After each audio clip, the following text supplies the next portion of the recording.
Hello, geometry students. In our lesson 7-4, we're going to look back just a second. 7-3, we use proportions to solve problems between similar triangles.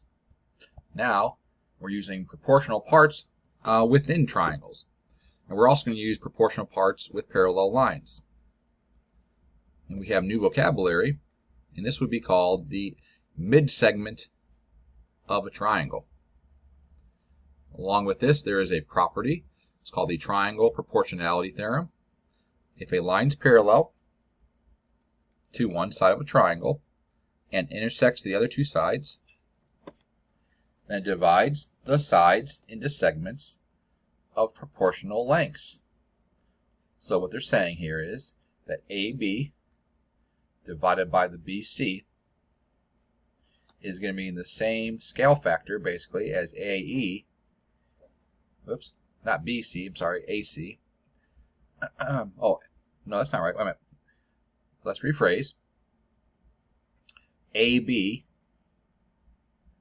compared to the BC and the AE compared to the ED. So these two parts are proportional. Okay? Equal proportions or equal ratios between here and here. All right, so we're going to find the length of a side. So in this problem, we're going to try to find the length of SU. Now, we know that from the triangle property theorem, SV compared to VR, so I guess we could say that would be 3:8. SV compared to VR should equal SU, which is X, to UT, which is 12. Now we could solve this because these are supposed to be equal. We could cross multiply and then divide. So 3/8 equals X over 12. And then we could cross multiply, cross products property, and we could multiply 3 times 12, I guess, and get 36, and then divide by 8 and get 36/8, or I guess we could divide that out as a decimal if you like, 4.5 or 4.5 as my answer. All right, check your progress. Go ahead and pause your video and find the length of BY.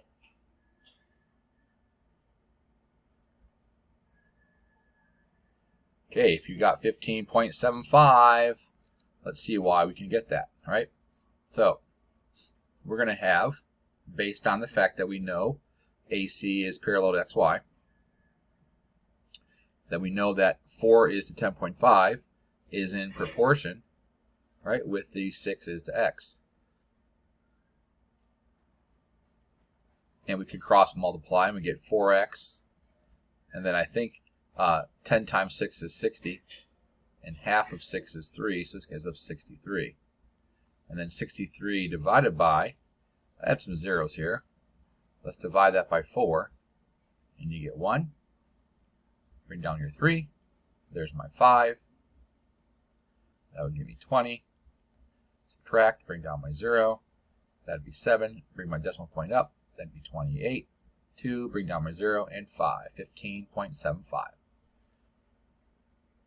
Okay, then we also have the converse of the triangle proportionality theorem. Okay, converse, the if and then switches. So this is what it says. If a line intersects two sides of a triangle and separates the sides into proportional corresponding segments, then the line is parallel to that third side.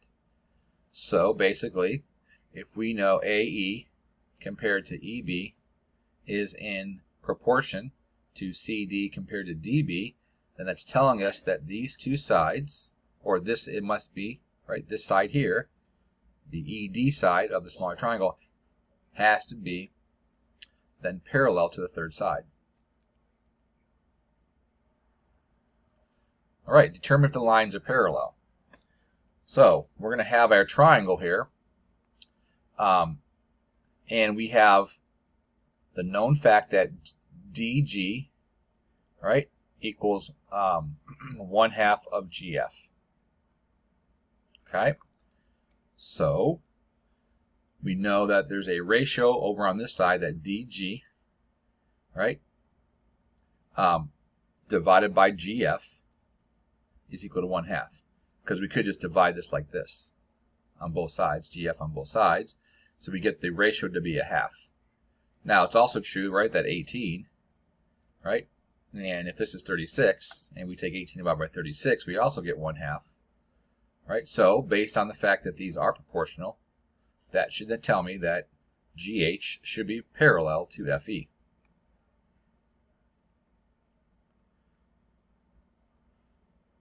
Therefore, since the segments have proportional lengths, GH is parallel to FE. Okay, you're going to check your progress. You're going to determine whether WX segment is parallel to segment AY. Go ahead and pause your video. And if you answered no, you are correct. But why? Well, the reason what we have here is we have WA is 18 here, and AZ is 32. We also have XY is 15, and we have YZ to be 25. So the question is, right, is 15 compared to 25 equal to 18 over 32? Okay, so what we need to do is either try to reduce these down, or we could cross multiply. Let's reduce the left fraction by a factor of 5. And that gives me 3 over 5. Okay? Then the question is 18 over 32 equal to 3 out of 5? And their answer is no. And the reason why is because if you multiply 3 by 6, that's 18. But if you multiply 5 by 6, you don't get 32, you only get 30. So this is not equivalent to 18, I'm sorry, to 3 out of 5. Okay, therefore the answer is no. Okay, we also have the theorem that's called the triangle mid-segment theorem. Okay? A mid-segment of a triangle is parallel to one side of the triangle, and its length is 1/2 the length of that side. Okay. So what's that saying here? That basically says if JK is that extra side, and it's at the midpoints, right, of the FH and the HG, then that the JK, right, is equal to exactly 1/2 the length of FG. So this length here is exactly 1/2 this length here, but only if basically this line bisects, right, so that the HK is the same length as KG, right, and the HJ is the same length as JF. Okay, let's see this in action. Okay, in the figure we have segment DE and EF, and DE and EF are mid-segments of triangle ABC. And we're going to try to find the length of AB. Okay, so what can we do here? Well, let's look at it. We have ED equals 1/2 AB. Okay, look back at that, right? Okay. ED equals 1/2 AB. ED equals 1/2 of AB. And we're trying to find AB. We know that DE is a mid-segment because it tells us that. So by knowing that, we should know that AB should be twice the large size of 5 or 10. Let's see what we got here. There we go. Answer AB must be 10. Now, we also have the same problem. This time we know that BC, right, is 18, and we're trying to find FE. But we know FE is a mid-segment because it's told up here that it is. We don't have to prove it.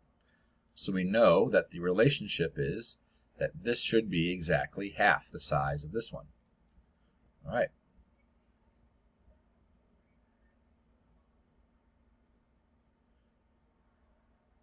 Now we're going to try to find angle AFE. Okay, in the figure, they're also, again, they're mid-segments, and we're trying to find angle AFE.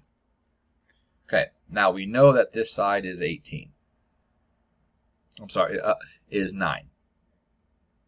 Okay, and we know we said that AB had to be 10, so this had to be a 5 and a 5, right? Because remember, it bisects it.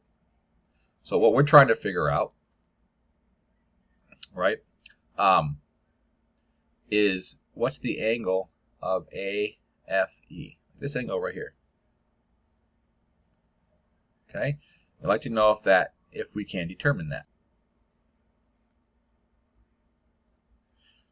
Okay, so we have our mid segments, right? A triangle ABC. We're trying to find angle AFE, but we know that AB and ED are parallel. So I just kind of drew out to show you that the actual FE, okay, ends up being looking like this. So here's my AB side, and here's my ED side.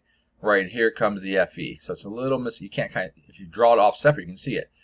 So here's my angle AFE, which is unknown, but we do know this angle here to be 87, and those are alternate interior angles. So the angle that we want has to be 87 degrees.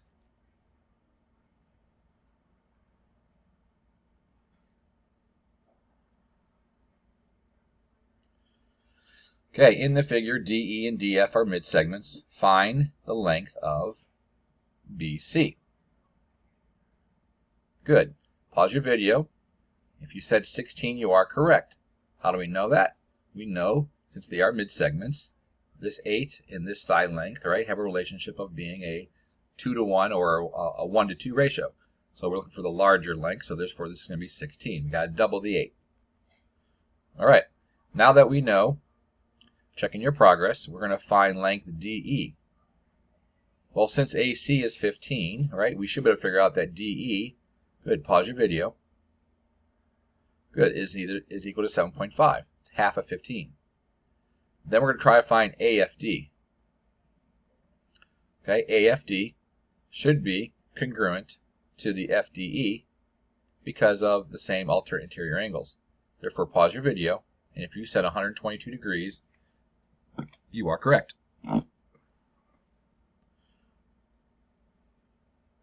Proportional parts of parallel lines. If 3 or more parallel lines, so we have AE, BF, and CG, intersect 2 transversals, then they cut off the transversals proportionally. What that means is that AB, the AB length, compared to the BC length, is equal to the EF length divided by the FG length.